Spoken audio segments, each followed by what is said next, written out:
Hey everyone, my name is Ben Barrows, also known as Random Crown. Welcome to part 6 of the 162 Bounty Builder Hand History Review. If you remember from part 5, we just won a pot with Pocket Queens here. And if you don't remember this, please go back and watch that and any of the other parts you haven't seen so you can be all caught up. We have King 8 under the gun. Decided to come in for a raise since we were only 6-handed. And we have everyone at the table covered. Usually, there's a fold like if you have like an average stack, but because of this particular dynamic, it creates for an okay open. So we do.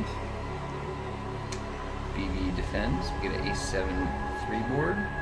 Just C-bet third pot, and their check raise huge, and we easily muck it.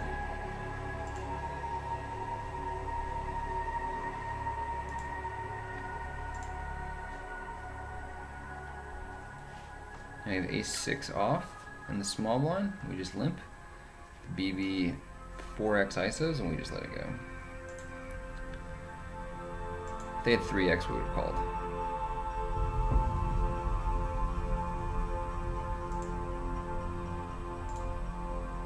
The Ace-3 suited on the cutoff, facing a 4x open here from the hijack, and we decide to 3-bet it because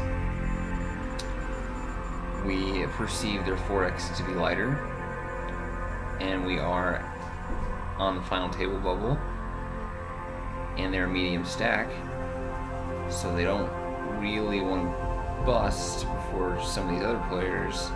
And when they 4x, they're basically telegraphing their hand, saying they have like a strong medium pair, maybe like 8s, maybe like 7s through jacks, maybe something like ace queen, ace jack suited. They're saying they have like a pretty strong hand, like a strong medium hand that they just want to steal the blinds with. They would prefer not to see a flop. So they just 4x, they make a bigger raise than usual to discourage other players from calling or playing back at them. So since that's our read,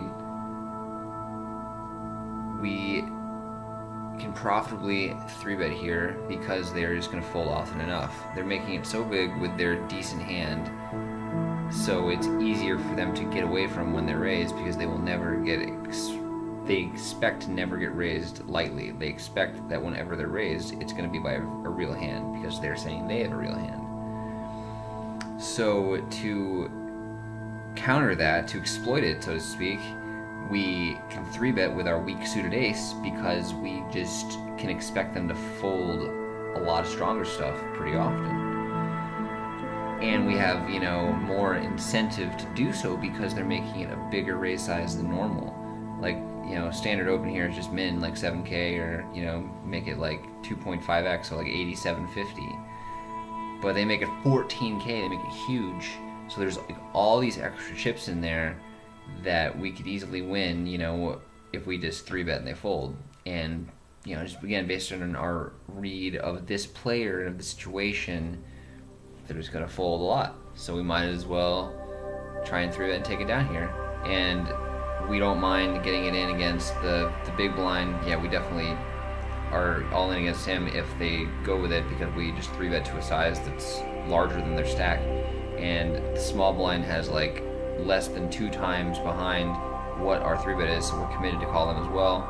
And a suited wheel ace is just gonna have decent enough equity against whatever they get it in with. They have kings, we're still gonna win like, a third of the time, kings, queens, jacks, whatever. They have ace, king, ace, queen, we're still gonna make our 3 or make a straight or flush, enough of the time. And it's okay if we lose like a 70K pot, because we have like, or 70K from our stack, because we have like over 250K. Like, we'll still, have plenty of blinds to work with and still have more chips than most people at the table.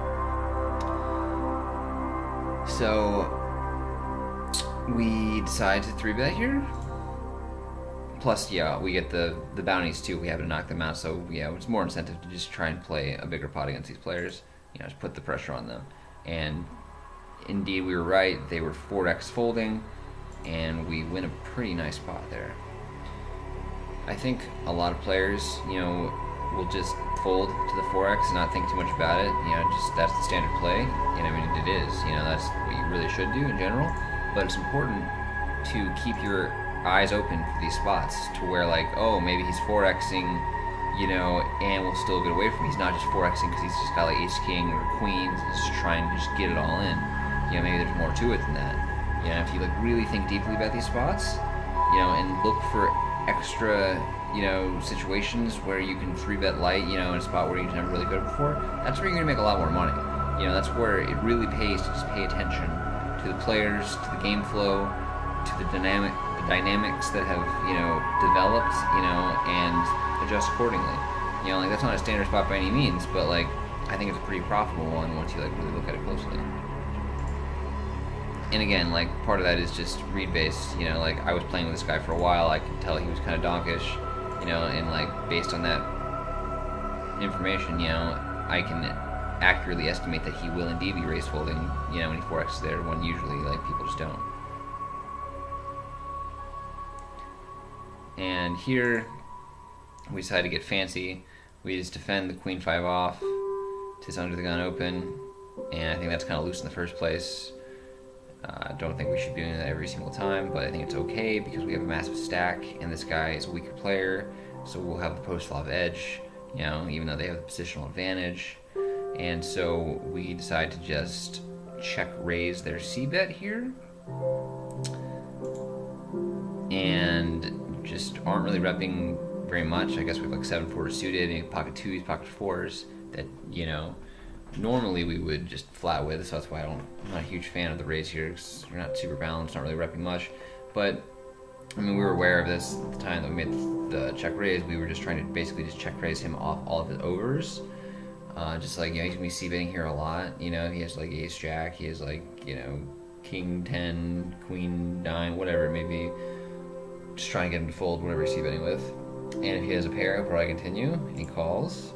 And so we just decided to shut down because we figured he's not going to fold a pair on this kind of board, especially when we're repping so thin. So we just check fold the turn. I don't think that's necessarily the best play there. It was just sort of like an image play, so to speak. We have a massive stack now, final 2 tables of this tournament. We're just trying to put the pressure on the other players a lot and like, kind of give off the image that we are very loose and aggressive and maniacal. We want people to think that we never have it. We want people to, think that we're just trying to play back at them a lot. So that way when we do have it, we're that much more likely to get paid off. Here we have king 6 off in the small blind. And we just decide to complete, get an ace 9 deuce rainbow board, and opt to just check rather than do a min lead like we would with a worse hand. Because king high actually still has a lot of value here. We're going to expect them to raise their ace x's pre, and on the flop, it's hard for them to have much. Like they have to have 9x or deuce x, and I don't think they always bet either one of them. They could check both behind. So I think whenever they bet, their range is more weighted towards air, which king high is ahead of. So that's why we decided to just check the flop so we can check call, but they just check back. We get an 8 in the turn, and we decided to just bet because we figure our king high still would probably be best. And now we can, still get value for draws like 6-7, 7-10, jack 10. And they call, and queen's not a good river for us because jack 10 just got there, so we just decided to just check, give up. And they actually had indeed flopped a pair of deuces, so there's no way they were going to fold if we had flop. So yeah, I don't think we really played that too much differently. Maybe we just try to check it down, folded the turn or fold the river, but stopped playing with the deuce, so I think we played it fine. Now we get a ace queen suited here on the button, and we raise pre, BB defends. We get a ace jack 9 board, rainbow, with 1 diamonds with the backdoor nut flush draw. We bet, they call, and we decided to bet really small, just to try and induce because they don't have too much behind. We were hoping they could check raise with like a draw or like jack X. Now we don't want them to have jack X because they would have just gotten their trips. We just check back for pot control, and they check this 10 river. So now we can figure our pair of aces, queens could be good. So we just toss that a value bet. Got a third pot. And they pay this off with just a pair of 9s, and that is why we make all these crazy plays. You know, like check raising the queen 5 and the 7-4 deuce. You know, 3-betting. You know, with the 4x open. You know, just trying to make it look like we're super active, so they will, pay us off in a pretty obvious spot there. I think we're gonna have an ace there a lot, but they just figure we're gonna be bluffing enough, so they'll just call us off at bottom pair. And here is actually another pretty crazy hand. Let's watch it from the beginning. Alright, so under the gun opens, and we 3-bet. Under the gun +2. And the reason why we do this is because, again, we're on the final table bubble. There's probably like 11 or 12 people left. And we just want to keep applying max pressure to all these players that we have covered. Because everyone wants to make the final table, you know, especially like these medium stacks who have a pretty decent amount to work with. They don't want to like risk, you know, losing it to one of these bigger stacks, you know, with a marginal hand. So that's why it's important to just keep raising their opens, you know, and just keep, you know, like putting the pressure on post flop, because they're gonna let go a lot because they don't want to really commit a lot of chips unless they've got the goods, and you know they're only gonna have that so often. So they raise, we 3-bet to a little between 2.5 and 3x, and they flat. We have a suited king, so it's gonna play decently when flatted. And again, like, we expect to take this down enough of the time, and don't really mind getting it in against the BB or SB just because of the bounty factor. We're happy to gamble, you know, with their stack sizes and, you know, the potential money on the line that we would get from knocking them out. And they just fold in the original razor flats, so we see a flop. We get a jack 5-9, 2 hearts, 1 spades. We have the backdoor flush draw and straight draws, and we just fire out a c-bet, a little less than a half pot, and they come along. And at this point in time, we're pretty much done with the hand until we turn some equity. So it's the 7 hearts, there's a flush out there now, but we just turned a double gut shot straight draw.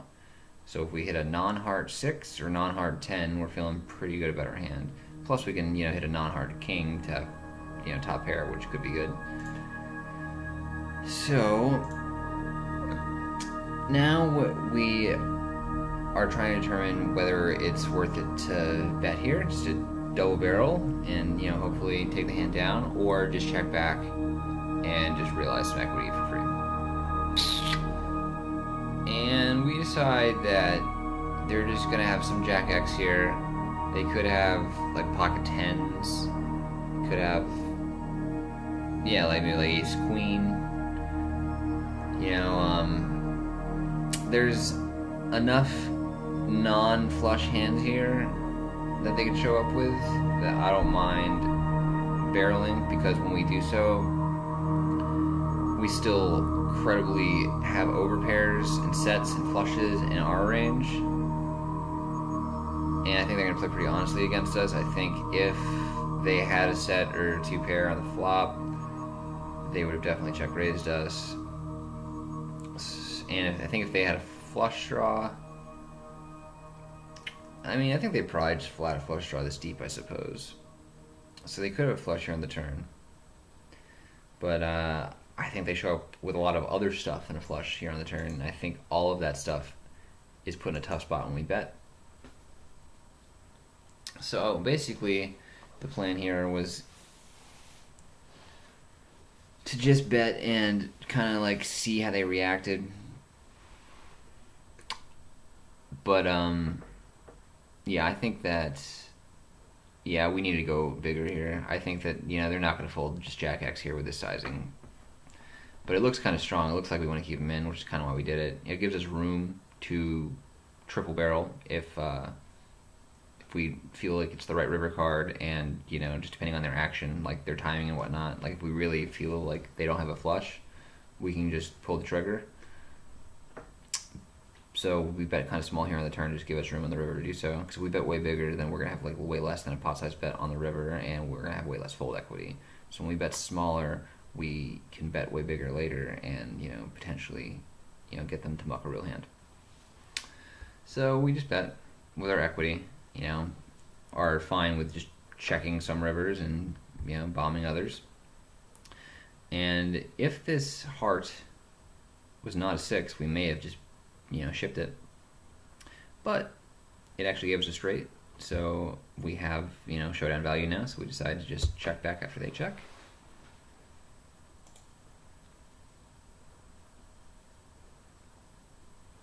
And are good against the top pair. So it's kind of a unconventional hand there, but the only reason we played it like that is because we're almost at the FT and we're just trying to put pressure on other players. I think it was sort of spewy, but I think at the same time, it was okay. Like our mind was in the right place. We're just trying to apply max pressure. And we just got there. So we won a nice pot. And with that, I think we're going to conclude part 6 of the 162 Bounty Builder Hand History Review. Hope to see you guys back here for part 7.